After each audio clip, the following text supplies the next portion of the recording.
Sports Radio. Here comes the siren. I want to go higher. Oh, my goodness.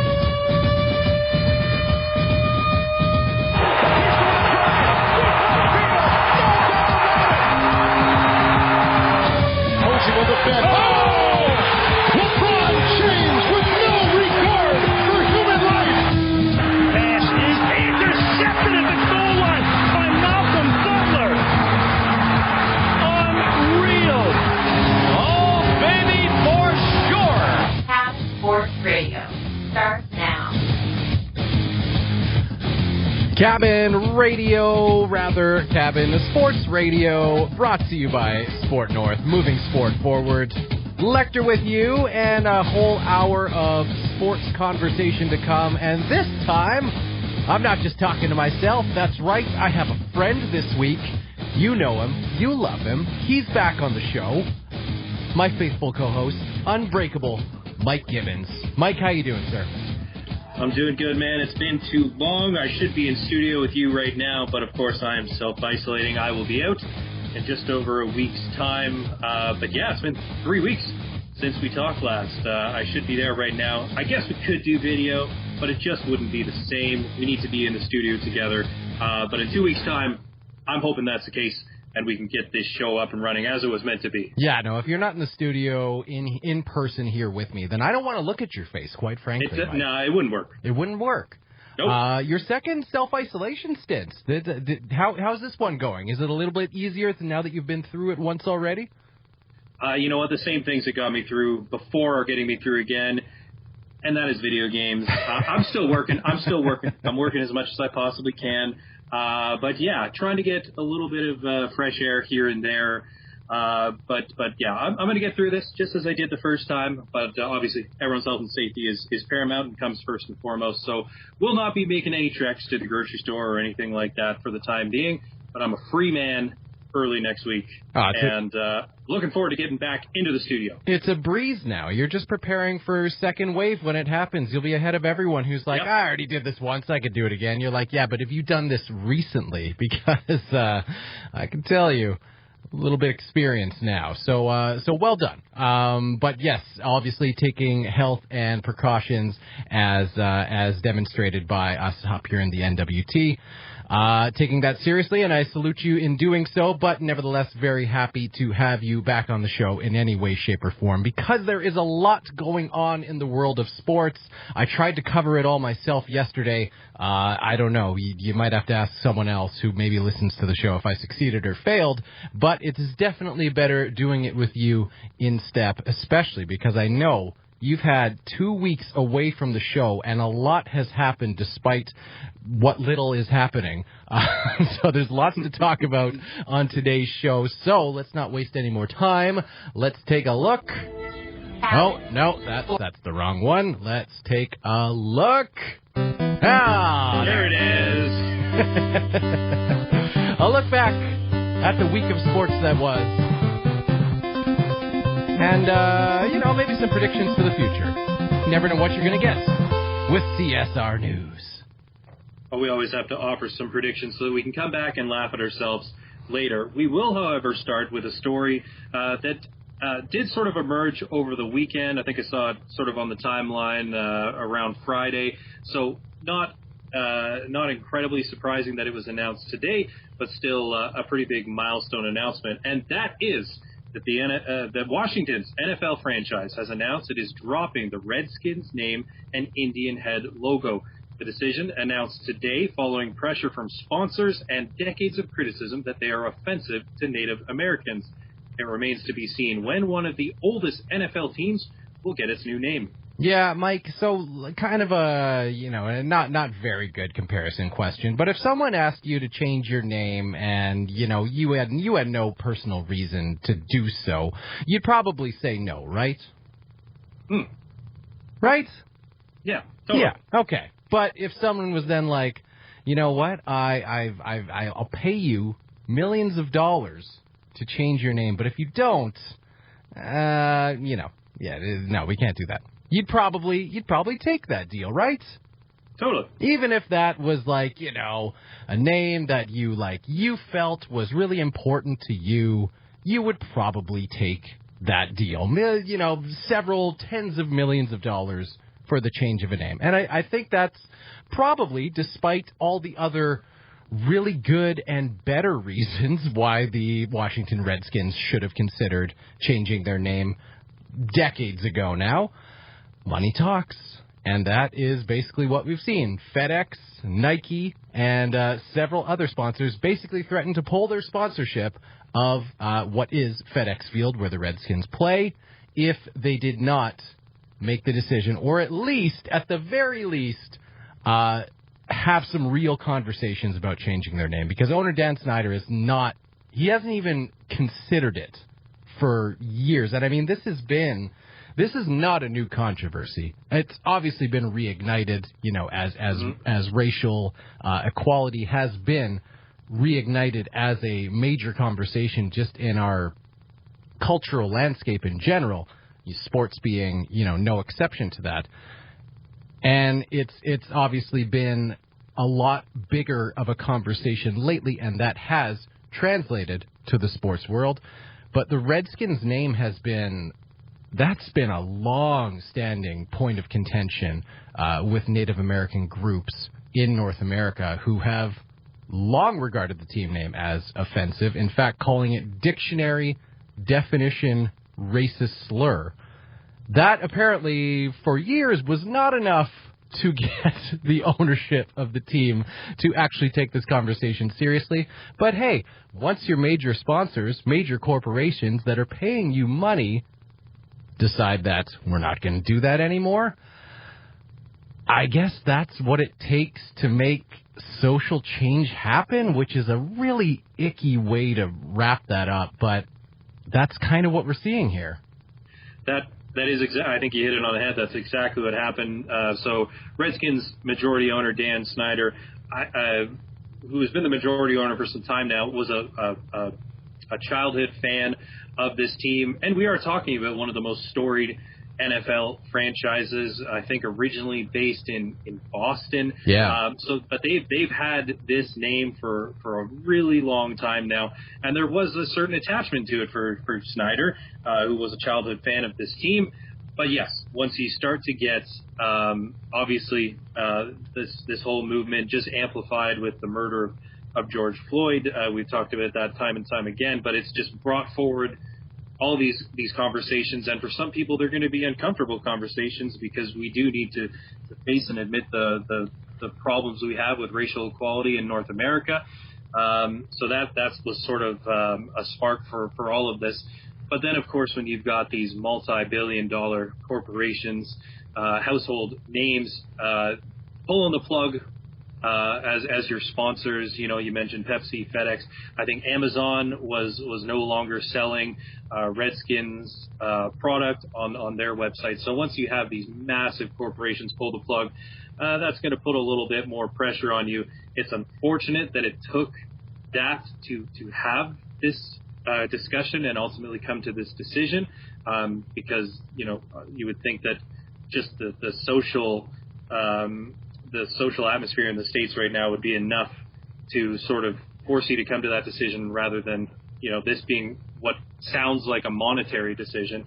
But nevertheless, I suppose it is a good thing that they ultimately reached this decision. I can't remember who it was over the weekend, because it was sort of announced that the team was trending in this direction, that we should expect an announcement sometime soon, that, there was a formal team name review that was going on, and we could probably expect some type of announcement after the weekend about the Redskins name. But there was someone else, it was like either a current or former professional athlete. I think it was someone in the NHL. Anyways, tweeted, "That's great that we're getting started with this. Now let's move on to the Braves and the Blackhawks and the Chiefs and the Eskimos and the Indians," right? Like, there's a lot of professional sports teams' names that are really derogatory and insulting towards Native Americans, whether they be based in the United States or in Canada. For a lot of people, they're going to bring back traumatizing memories. They're rated. They're based in genocide and murder, and for a lot of people, these are going to bring up some really, really bad sentiments. So good that we're starting with the Redskins, which is easily the most offensive of all of them. And there are others that are perhaps equally as offensive or maybe a little bit less so. I think Redskins was one that people really wanted to see changed. And then, so you hope that this trickles down to some of those other franchises that we mentioned. And it seems like, at least with some of them, I believe it's the Cleveland Indians, that they are also undergoing a formal team name review in hopes that they can maybe change theirs as well. But then there's also, even if you're in the ballparks or the football stadiums, some of the fan activities that we're so used to seeing over the years that are just as insulting. For instance, what is it? I think it's the tomahawk chop, which is a staple at, I believe, Chiefs and Braves games. While, there's like a cartoonish war chant sort of in the background. You've got these drums playing, and everyone starts doing the chop with their hands. So, these are obviously really insulting actions that would rub a lot of people the wrong way, and they're rooted in racism.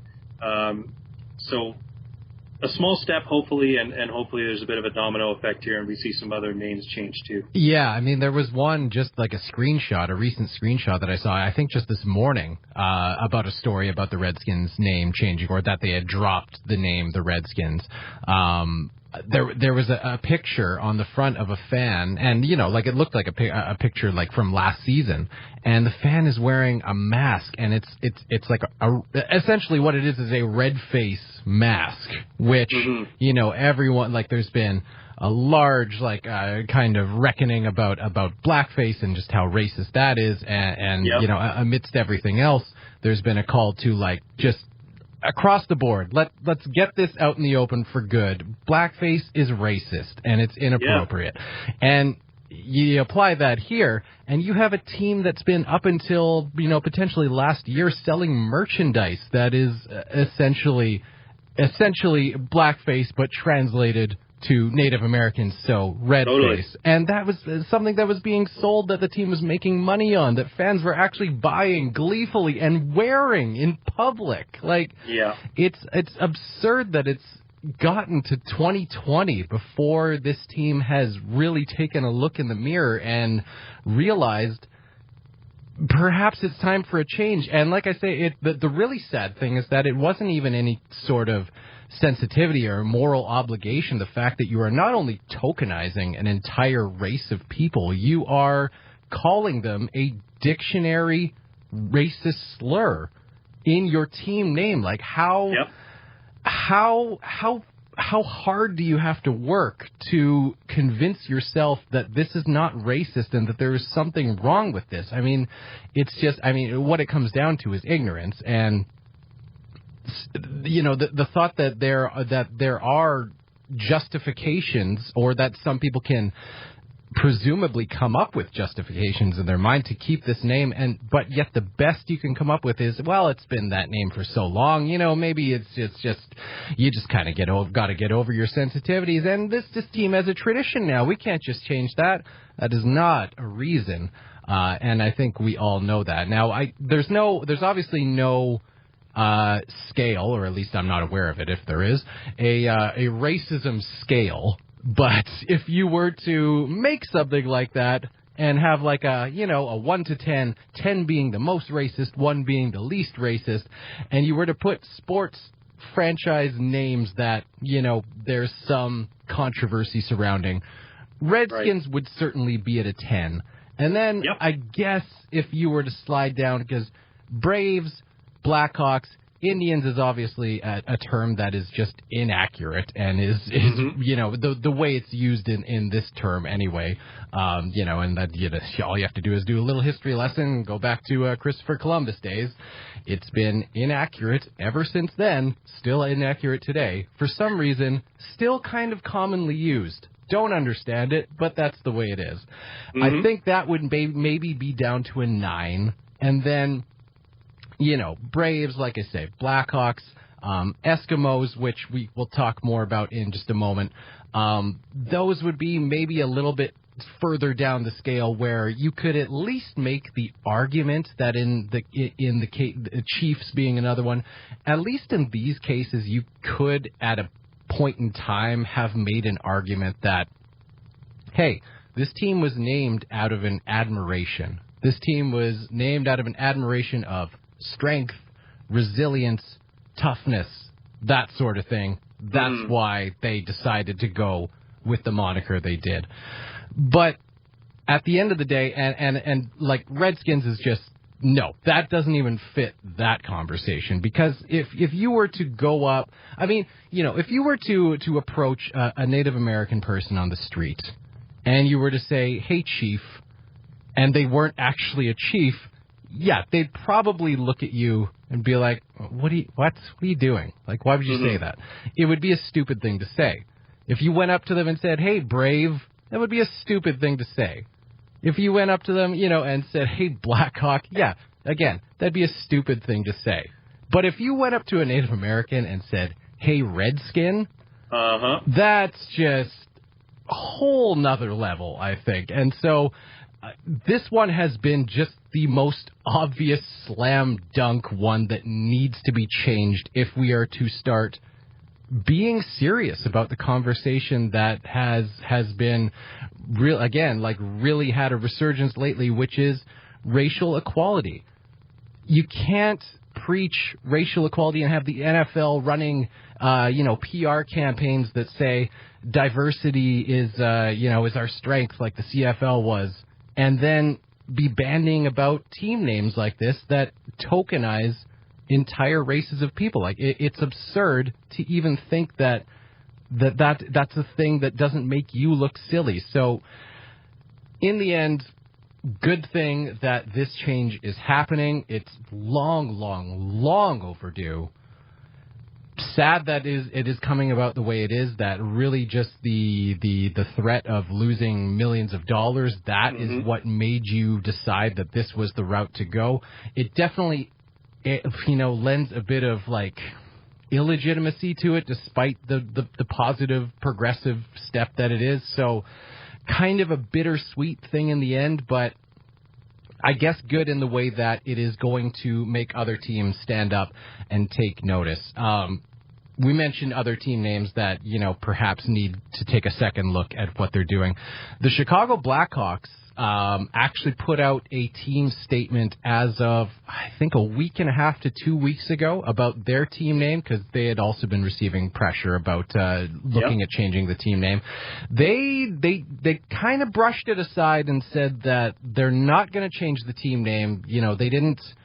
They didn't do any like necessarily internal or external review of any kind of the name and have any kind of conversation around it. They basically just said, we're not going to change the team name, but we will be putting renewed resources into propping up Native American culture.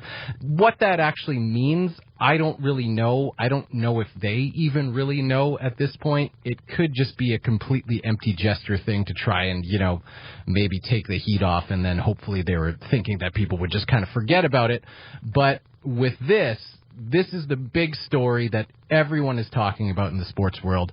You would have to think that groups like that slide somewhere down the extremeness of the racism scale, they're probably all looking and thinking, yeah, you know what, this is probably something that we are going to have to perhaps think a little harder about.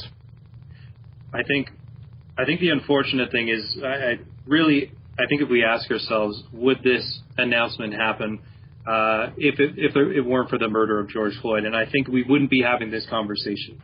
And I think that it's unfortunate that so many movements like this are sort of born out of tragedy, and there is nothing more tragic than someone being murdered in cold blood at the hands of police.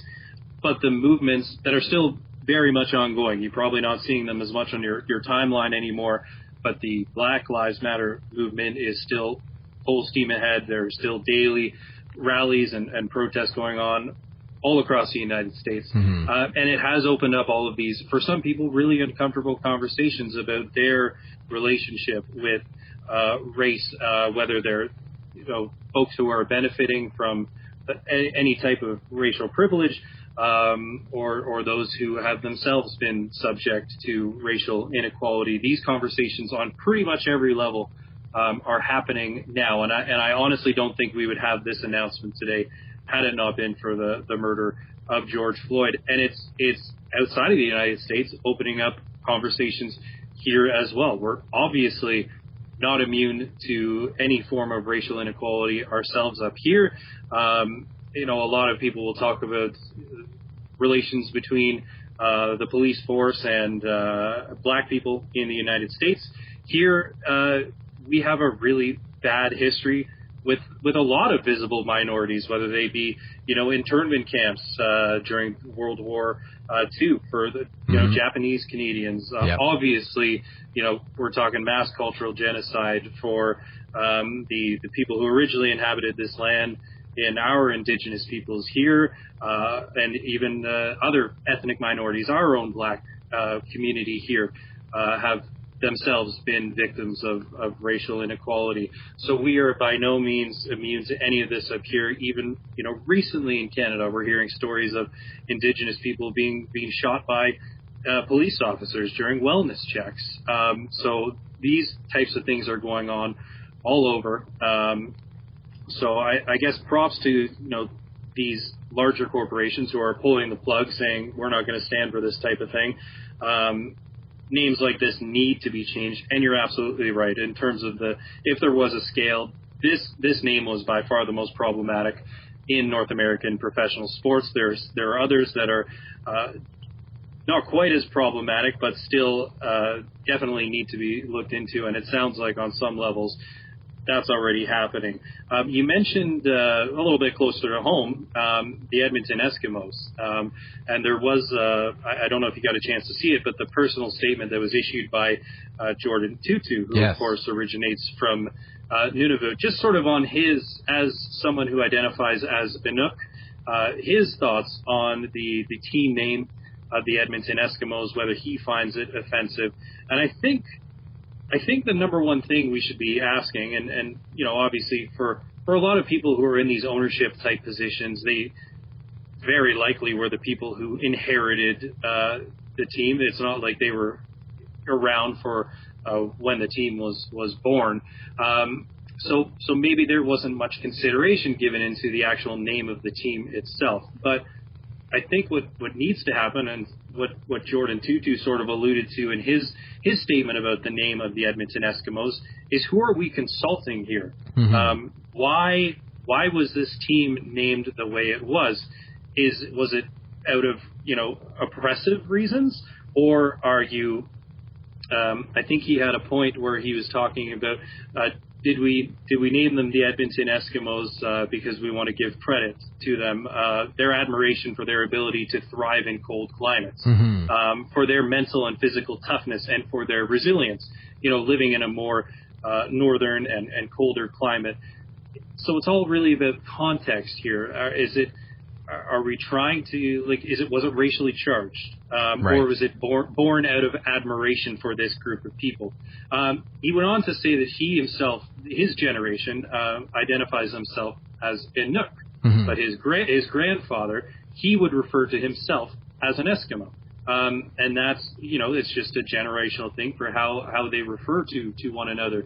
So I guess my point being that these are the types of folks that should be consulted when we're talking about these names. And if you have a significant cohort, a significant group of people coming out and saying, no, full stop, this is offensive, please stop this. Yeah. This brings back, we're celebrating really bad things. We're celebrating genocide. We're celebrating racial inequality. We're celebrating murder. We're celebrating a loss of language, culture, livelihood. Right. Full stop. This is a problem. And those are the conversations that need to be had. Those are the types of people that need to be consulted. And I think that's where he was coming from, because at least we're looking at sports franchises based in Canada. The Edmonton Eskimos obviously have the most problematic name. So I think coming from someone who identifies as a Nook, I found that helpful. About where he was coming from anyways, and that there are people who maybe who identify as Eskimo, who hear that name, and maybe that's a sense of pride for them and their generation. So I guess my point being that those are the types of groups that we should be reaching out to when we're having these conversations about potentially problematic sport franchise names. Yeah, I really enjoyed seeing Jordan Tutu's statement on that for a couple reasons. One of them being that I think it was one of the most objective takes on the subject that I had seen yet. He wasn't really, he didn't really have the torches blazing on one side of the argument or other. As you mentioned, he pointed out that his generation identifies as Inuk and does not identify as Eskimo. That, to some that is considered an offensive term. To some, it's not necessarily an offensive term. It's just not modern, right? It's the identification of the community has evolved over the years, and that term Eskimo has kind of been left in the past. For some, it's because it was used for potentially oppressive or just ignorant reasons. But I did like how he mentioned his grandfather and his father's generation who did identify as Eskimo and were not offended by the term. He does not, and knows plenty who are offended by the term. But I like that he pointed out, and because this has obviously been used as potential justification for keeping the name, that because there are some in the Inuk community who are not offended by the term Eskimo, he said specifically that's not a reason to not change the name. And I thought that was so important that he put that mention in there, because you do have a section of the population who are like, well, just because it's offensive to some, why does that mean we should go changing everything?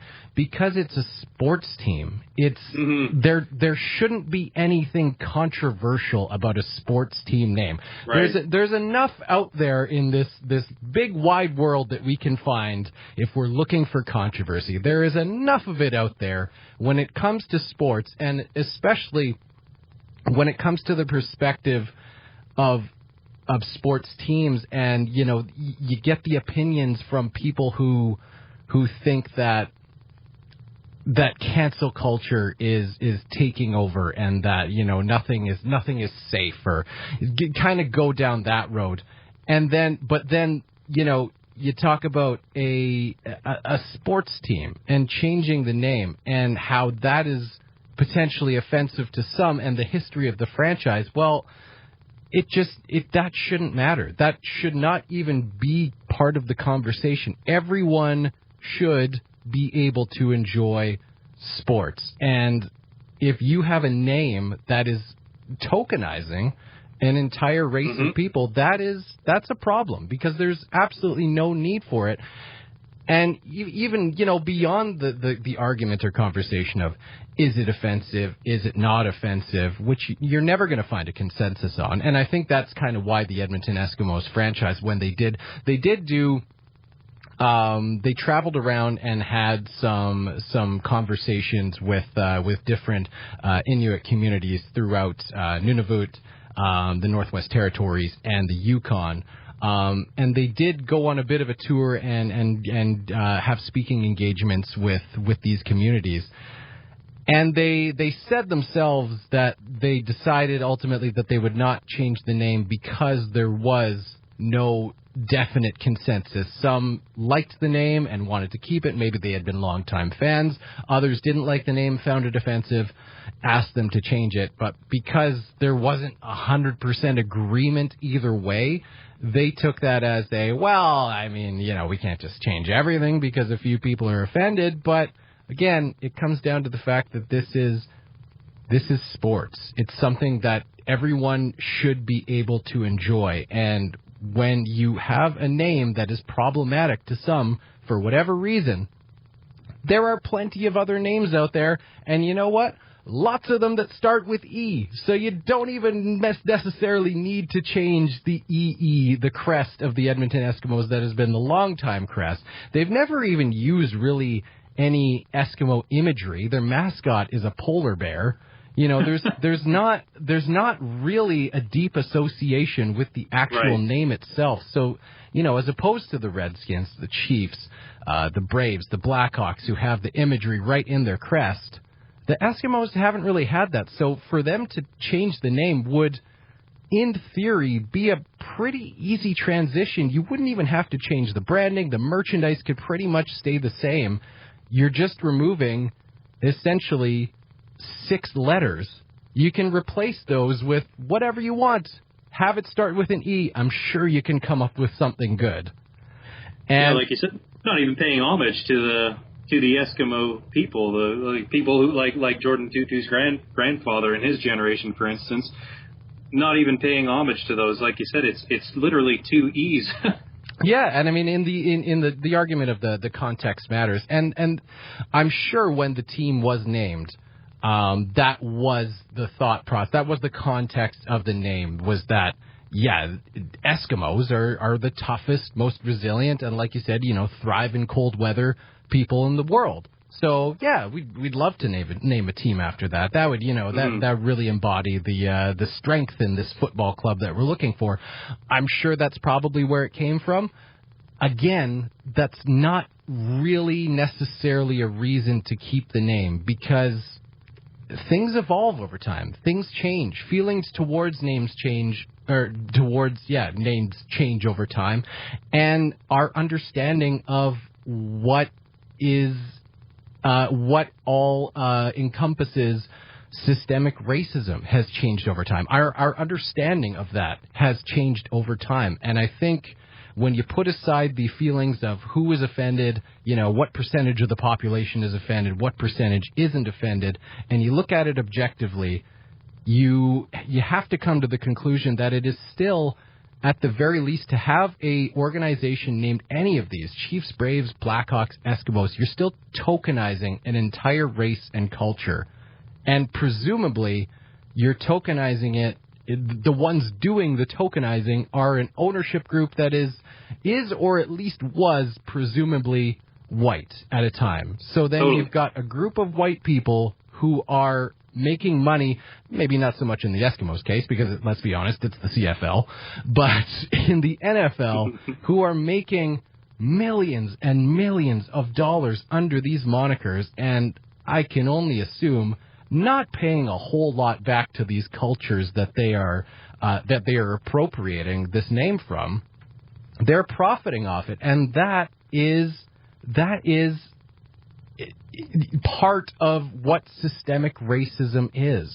And I think that we're, you know, as a collective, we are slowly coming to that conclusion and realizing that, hey, this is not necessary. We can do better. And part of it is because people from these cultures are but they're speaking up, they're speaking louder, and they're getting more support from those around them, from their allies around them. And it's a good thing. It's natural evolution, and I'm glad that the conversation is finally getting to this part where we're seeing actual change.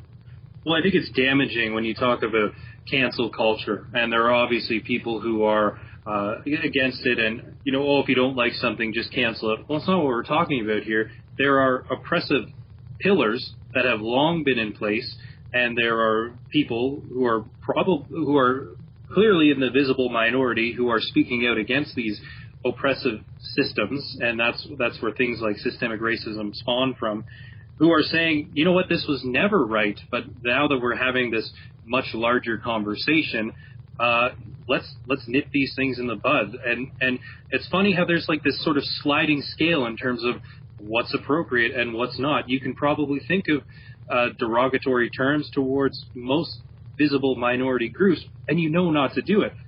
But why is dressing up, you know, in a traditional headdress and doing a war chant and a drum and going to games and doing a tomahawk chop, why is that okay? Why is naming sports franchises, like you said, which shouldn't be controversial in nature, but you have these types of names still in existence. Why is something like that okay? We know that, a practice of the past in blackface was okay before. I guess it was never okay, but it was practiced a lot. Accepted, yeah. Yeah, it was practiced a lot, and now anyone it'd be asinine to do it in this day and age because it's completely offensive and not appropriate. But why is it okay for people to go to these sports games and dress up the way they do and take in sports that way? So it's weird how there is this sort of sliding scale in terms of, well, this is sort of culturally appropriate, but this is definitely not. And it seems like suddenly, collectively, people are a little more woke now to, well, you know what, actually all of these practices are not okay.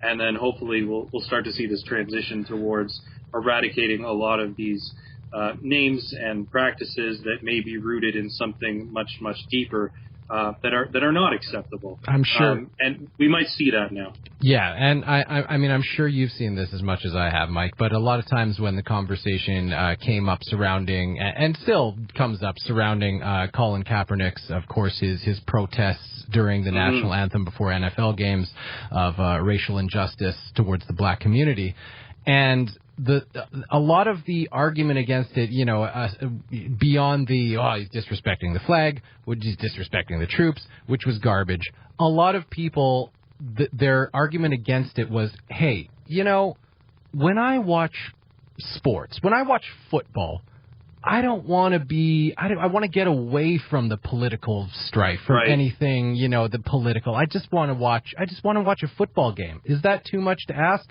Well, there are plenty of people of color who would love to do the same without being reminded of how white people have tokenized their entire cultures. And I think that is kind of what it boils down to here. We would all love to watch sports without having these political outside distractions. And if you want that to be a reality, this is a really simple way to do it. And you know what? A really powerful way to do it, too. So I think it's time that we get it done.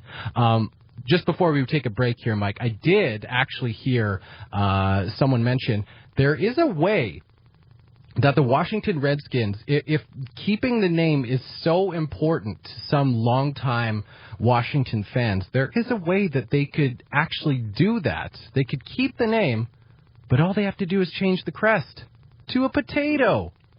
There you go. There you go. And that's okay. Thank you, Hal, for that one. I would have never thought of that on my own. And with that, we will take a break on Cabin Sports Radio. Cabin Sports Radio. Cabin Sports Radio brought to you by Sport North, moving sport forward. I know I promised last week that Billy O of Sport North would be making his Cabin Sports Radio debut. Negotiations broke down.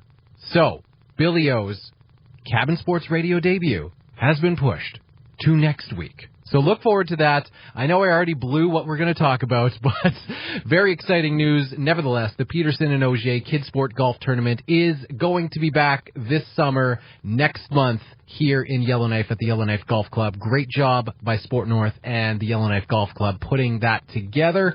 Very much looking forward to that. It is a wonderful tournament and a fantastic opportunity to play a little golf, have some fun, and, of course, raise funds for Kids Sport NWT, which is a fantastic program and is run by Sport North, the Northwest Territories chapter, run out of their office. If you are ever looking to make a donation, make a difference in your local community, in our local territory, in the sporting scene, Kids Sport NWT is, without question, worth your consideration for making a donation. Head to sportnorth.com.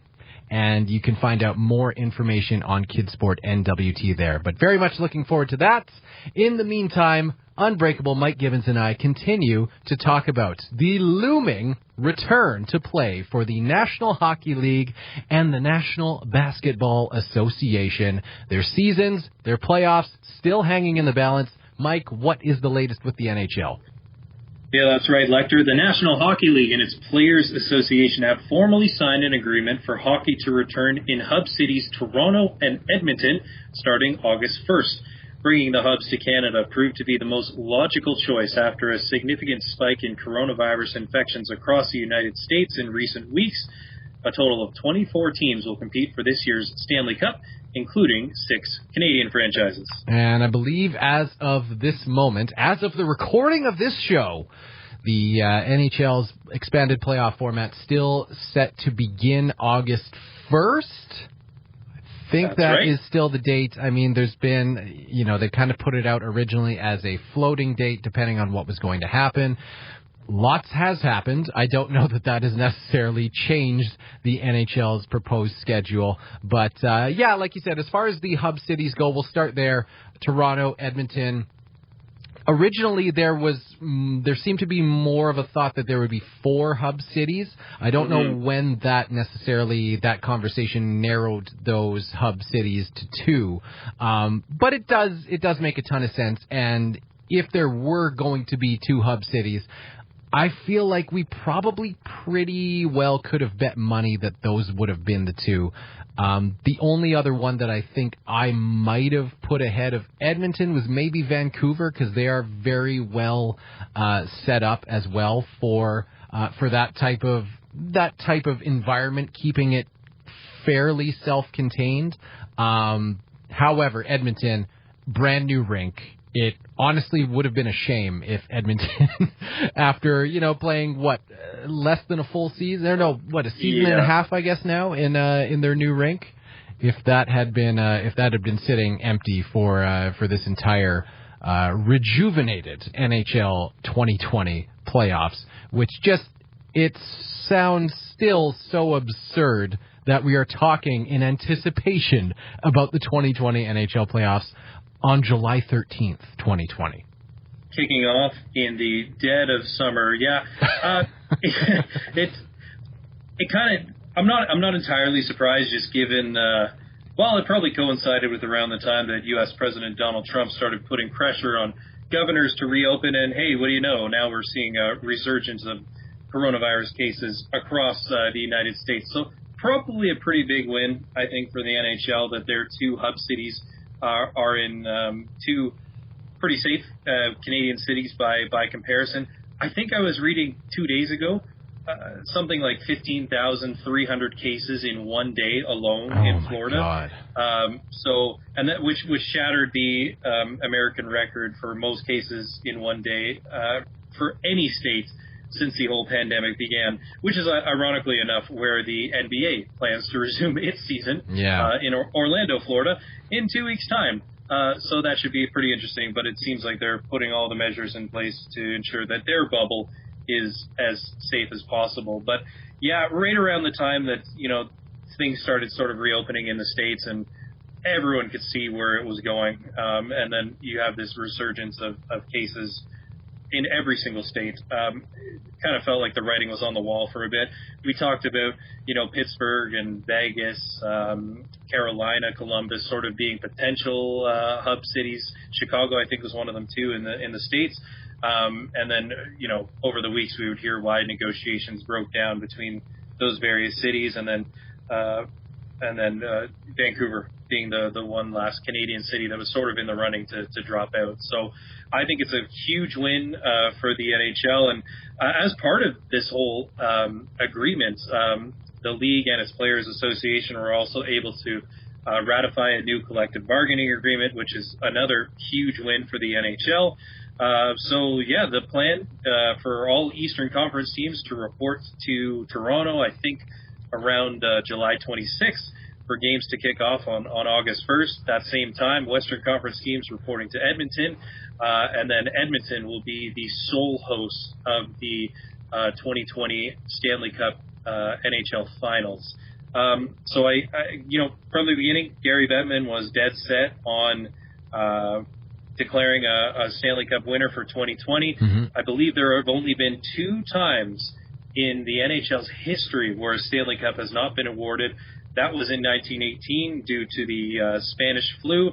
And then, of course, you'll probably remember this one in 2005 due to the lockout, which wiped out the entire season. So really a good weekend, I think, for Gary Bettman. I think this is the first time he was able to ratify 2 collective bargaining agreements in a row without a work stoppage. I can't remember when he came on as commissioner of the NHL, but I think it was the mid-'90s or sometime around there, yeah. All around, and was there a stoppage in '94? A brief stoppage? There was a half season in the 94-95 season. Yeah, they played about 48 games, I think. And, same thing with, what was it, the 2012-2013 season? That's right. Yep. Yeah. So I think all around a really big win for the NHL. It makes sense that the hub cities would be in Canada, where infection rates are a lot lower. 2 big hockey towns, right? Like Toronto probably sees itself as the mecca of the hockey world.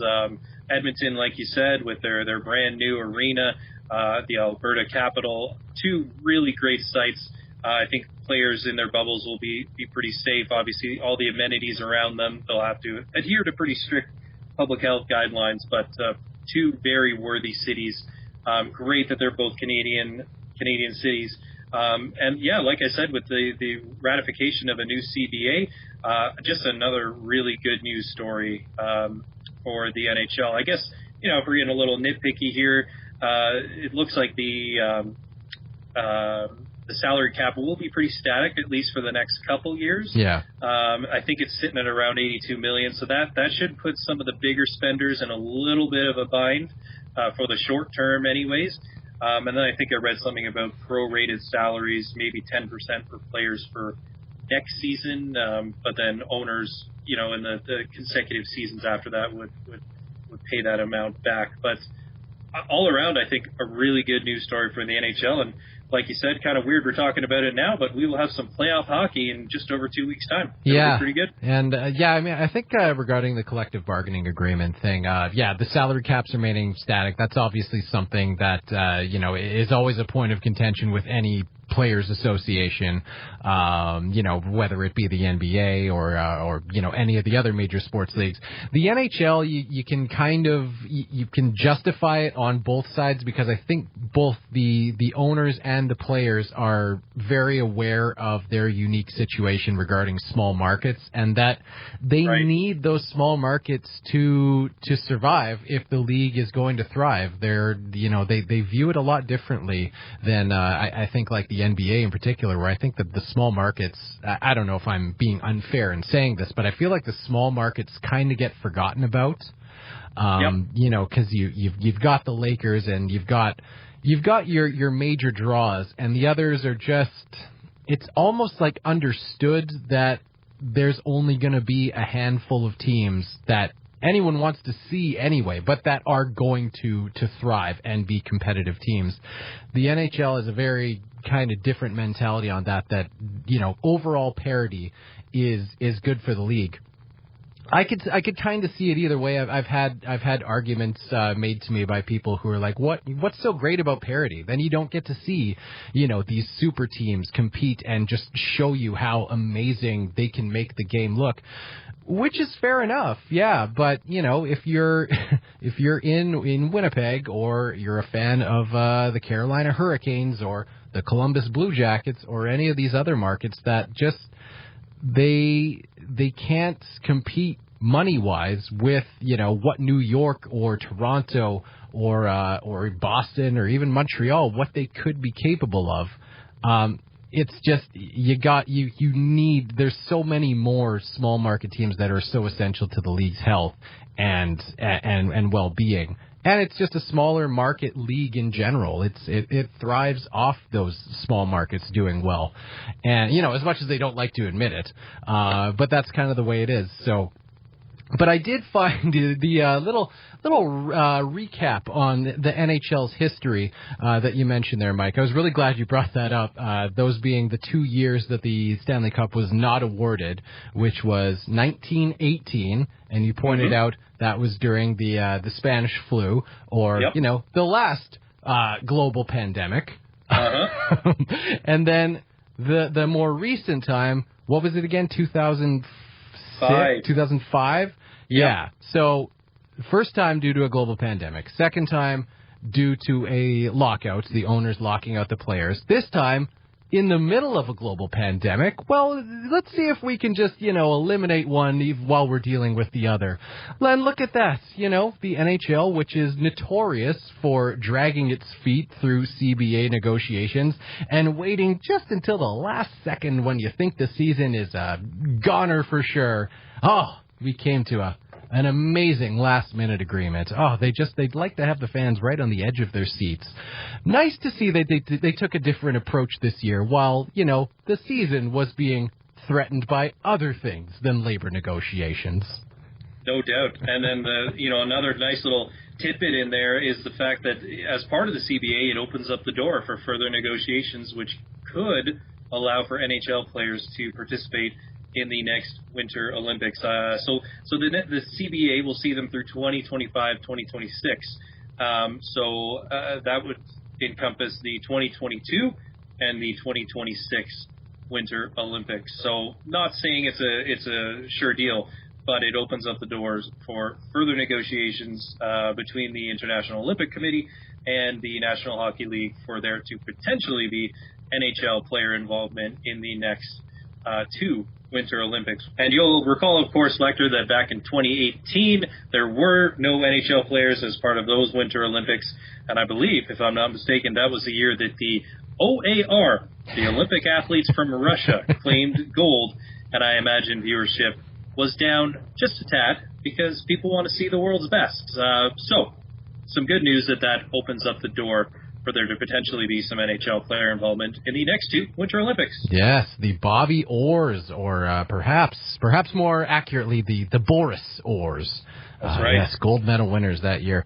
That'll be interesting because obviously we've heard for years now. There's a lot of fans who, of course, missed seeing NHL players at the Olympics. I did too, but I've always been kind of on the NHL side with that one. Now I don't know what necessarily has changed with regards to the CBA that, is potentially leaving that option open to do further negotiations with the IOC and potentially have NHL players participating in the Olympics again. But I couldn't help but see it from the NHL side, which is we're paying these guys really good money to play for our teams, and the Olympics is really benefiting and capitalizing on the kind of the names that we in this league have helped make for them. We are lending you essentially our assets for your 2-week tournament competition. And it's kind of whatever happens. The nature of hockey is that it's a violent sport and that injuries can and do happen. And we saw it time and time again in previous Olympic years where star players, crucial pieces to NHL teams in their hopes for, potentially a Stanley Cup run that year, go down with injury, and that really just tossing their season into the trash can. So I always couldn't help but see things from the NHL side on that one, why they either wanted a better agreement or some kind, just like some more return from the Olympics. Because personally, I never bought the we're enhancing the profile of the game. Hockey is not. I hate to say it because I love the sport, but it's not growing. It's not, expanding across the globe. You're not going to be able to grow the game that you can grow the same way that you could grow like basketball, for example, or the same way that soccer has expanded and grown in North America. It's a different game. It requires different facilities and operations. And call me a pessimist, but I think hockey has peaked as far as its popularity on a global scale. And if I was Gary Bettman, the argument from the IOC that having your players compete on this scale enhances the game's profile, I would just be like, no, sorry, I don't buy that. And then, of course, from the NHL standpoint, to your point, I just think back to the 2014 Winter Olympics when playing for Team Canada at the time. John Tavares, I think it was against Latvia, suffered a torn meniscus and ligaments, which costed him not only the rest of the Olympics, the rest of the NHL season too. So as the ownership of the New York Islanders at the time, I wouldn't have been overly thrilled with that, sending your star player and your captain overseas to compete for their country, which anyone wants to do, and there'd be a sense of pride with that, and I'm sure you're happy to see them off too.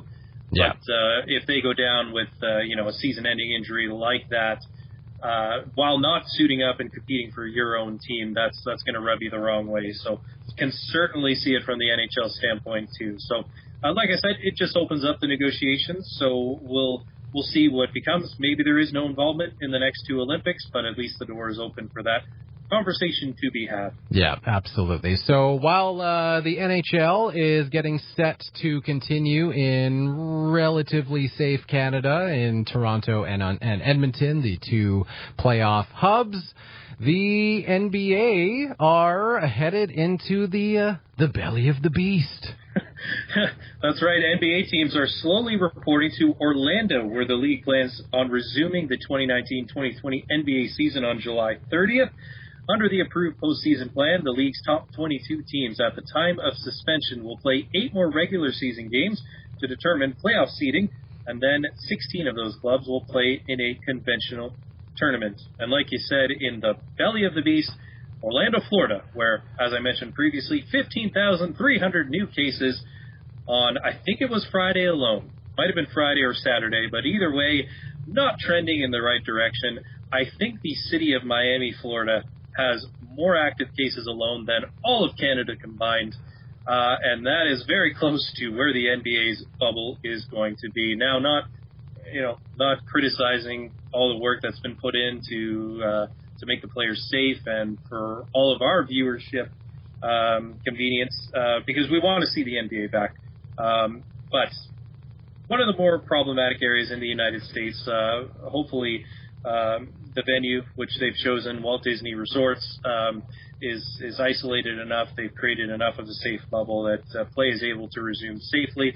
Of course, players have the options of not showing up for fear of themselves or their families, and credit to them for making that decision if they feel it's in the best interest of their family, and that option is available to them. But teams are slowly reporting. The Toronto Raptors rolled up in a customized Black Lives Matter bus just before the weekend, I believe, and other teams are slowly rolling in as well for play to resume at the end of the month.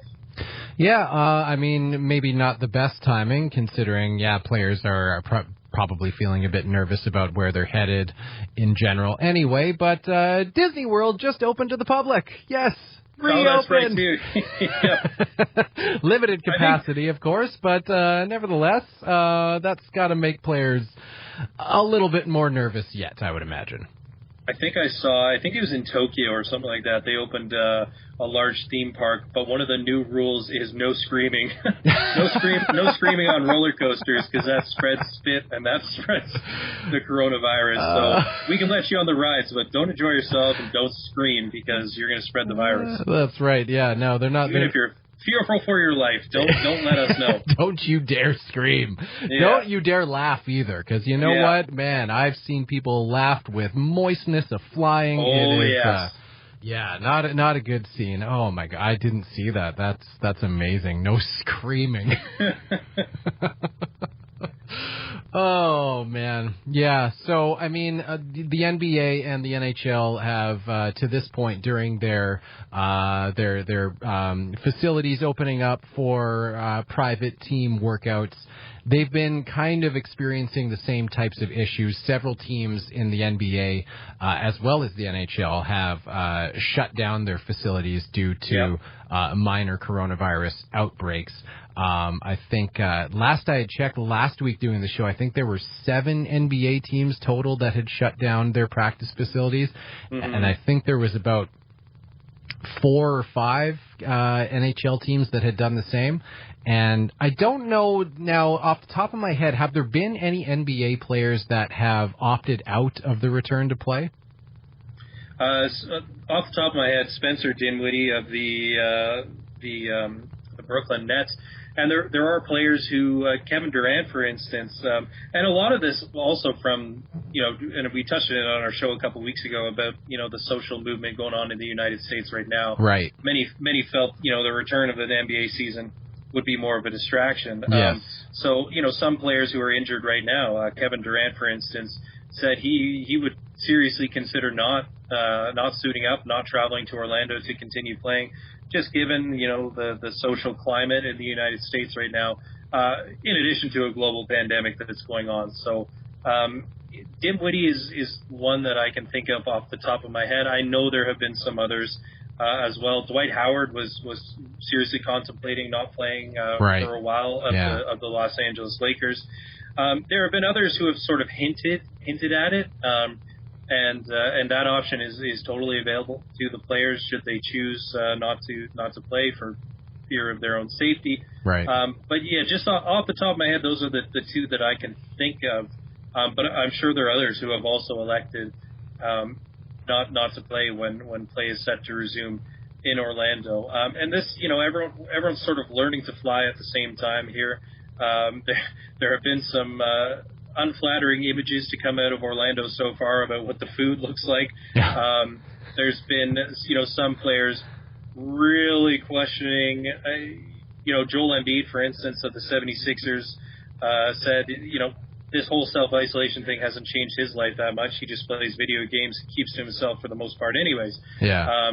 But says, I seriously doubt that some of my teammates or players on other teams will be able to follow, the self-isolation guidelines in place. Already a report today that Bruno Caboclo, former Raptors draft pick, has already broken quarantine in Orlando. So it's going to be a learning curve. Some will be more committed to it than others, but hopefully, common sense prevails and people take everyone's collective health and safety into mind and adhere to the isolation policies in place. There's going to be a learning curve, but at the end of the day, if the NBA can award a 2020 championship, I'm sure that's its ultimate goal. But there'll be some speed bumps along the way, I think. Yeah, at the very least, I mean, whether it's the NHL or the NBA, I think there will be a collective sigh of relief regardless when this season/playoff does finally reach its conclusion. All right, and I think this episode of Cabin Sports Radio has reached its conclusion as well. So we are going to say good night. Have yourselves a wonderful week, and we will talk to you again next week, same time, right here on Cabin Sports Radio, brought to you by Sport North, moving sport forward. Mike, I don't know if you'll be here in person next week. Are you still in isolation for one more week? I will not see you in person next week. But right. Hopefully that's the last time. Well, like we said, then I don't want to see your face. I just want to hear your beautiful voice. That's right. All right. Talk to you next week on Cabin Sports Radio.